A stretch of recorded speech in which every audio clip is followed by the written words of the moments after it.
everybody who loves me knows who I am, and that's all I'm saying. There you go. That was a mic drop. I feel like every time I talk to you, I'm like, you are so busy. You're one of the busiest people I know. And now you have this new partnership that we need to talk about. Yes. Tell us all about it. Tenna came to me and I decided to partner with them because they want to keep it real. You know, I keep it real. And we want to talk to women about real things, about aging, about menopause, about continence. I think it's everything that Tenna represents, I feel like, is what we need to talk about. So many times I feel like we talk about superficial things, but let's talk about women's health. Let's, getting older is a privilege, right? Because the alternative we don't want. So I think it's important to, help one another out, talk about things that are considered taboo, but in essence, we all are going through it. And I think it's okay. So what's your biggest advice for someone that's just, not really, they're afraid to open up? And, we know you are open. You're open about a lot of things. So what would you tell that woman? I would say, go for it. Go for it. Talk to a girlfriend. If you want to start off with maybe your doctor, maybe your, OBGYN, and asking questions. And I feel like so many times we go into the doctor's office and we're not prepared because we should have a list of like, my body's feeling this. I'm noticing this. Can we talk about that? And I think it's just go for it. No one's going to shame you. And that's what I love about what Tenna's doing. It's really getting women to talk about real things without any shame, without any stigma. Let's just connect. Which you are no stranger to. You are the one person, you're always open. And why is that, Garcelle? Why are you so open? I don't know how not to be. Honestly, I really don't. I don't think there's anything that that we should hide from. This is my life, I am grateful to be here. It's been a long journey, thank you, God. But it's all ups and downs. It's real life. We all go through things. And the fact that I'm open is just to make other women feel like it's okay. Like, I'm no different. Yes, I get to lead a glamorous life at times, but I'm really like everybody else. I've been pulling my hair out with my kids being, on Zoom for the past year and a half, and I'm sick of them. I want them out of the house. It's just life. It's just, what am I going to do? Exactly. Well, one taboo topic is sex. I mean, it can be. But you're over here with your podcast being so open and so real. I feel like open is the word of this interview. It's like, I'm just going to keep throwing it out. So open than own it. Very true. And so, with your podcast, why was it important for you to talk about sex? Because when my friends are at my house, that's what we talk about. We talk about all things. We talk about motherhood, parenting, relationships, friendships, and sex always ends up being the topic that we talk about the most.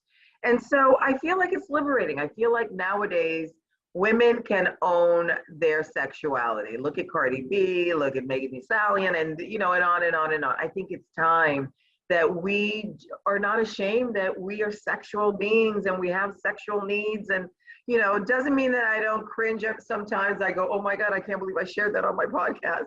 But that's the fun of it. We're not making anybody feel bad. We're not trying to shame anyone and make anybody feel like, oh my God, I overshared.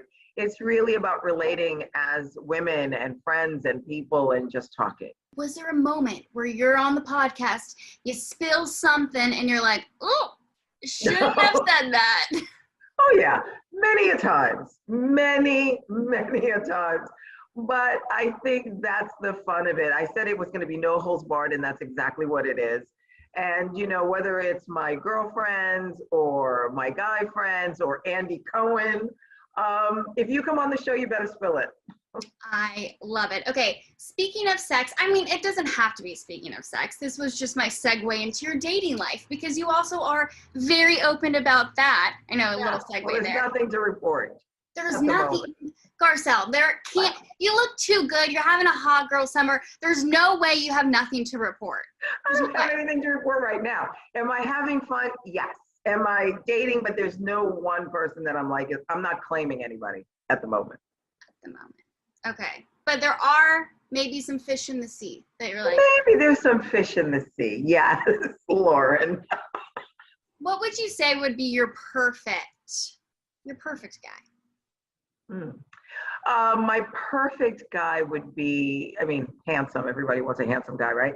Or I think he's handsome. I want someone with integrity. I want someone who's got their own life. I want someone who wants to have fun and is sexual and then will let me be truly who I am and go on this journey and love my kids and buy me gifts. We need gifts. Always the gifts. Buy me gifts. Yeah, in essence. You need the gifts. Now, going back to the taboo topics, plastic surgery sometimes also can be a taboo topic. And I thought it was really interesting last night on Real Housewives of Beverly Hills that you did bring it up, the nose jobs. And, some of the ladies were kind of uncomfortable about it. They were like, what?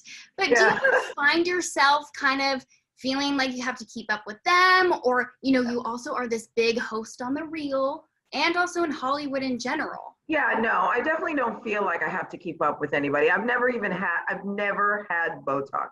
The only thing I did recently is I had my implants taken out because I had them for a long time and they were, it wasn't healthy for my body. So that's the only thing I've done.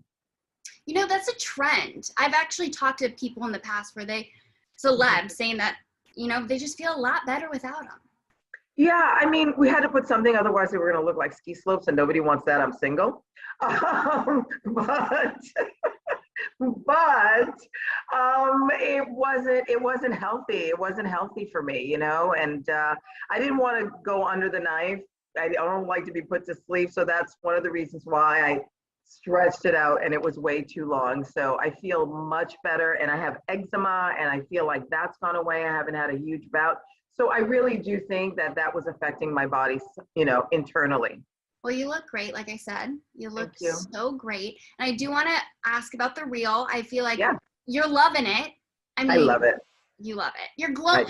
You're the perfect person for a co-host of that. It's just so fun to watch you. You share really insightful opinions. So I'm glad to know that you're also loving it. Yeah, I'm loving it. First of all, I love the women. I think it's great that we're all women of color, but we have different opinions and different ideas and different perspectives. And we disagree respectfully. But I really feel like this is what I would do for free. I hope they're not listening, the network. But that's all I've always wanted to do, even before acting, even before even modeling, that I wanted to be in the entertainment business and hosting journalism. That really is what's been on my bucket list for the longest time. Well, you're really good at it. So thank you. I like to talk. You love to talk. No, that's great. And then before I let you go, I just want to ask about Real Housewives of Beverly Hills. Go for it. Do it. Okay. But I do want to know, so we had you on Housewives Nightcap a couple of weeks ago, and then we had Dorit and Kyle, and we talked to them. And they both said, we asked them who was the one that was acting the most this season, and both of them said you, which I was shocked about. I was like, my girl Garcelle, no. But now I want your reaction. Now that I'm like, okay, I get to talk to Garcelle now, I want her reaction. Listen, they're entitled to their opinion. I know who I am. Everybody who loves me knows who I am, and that's all I'm saying. There you go. That was a mic drop.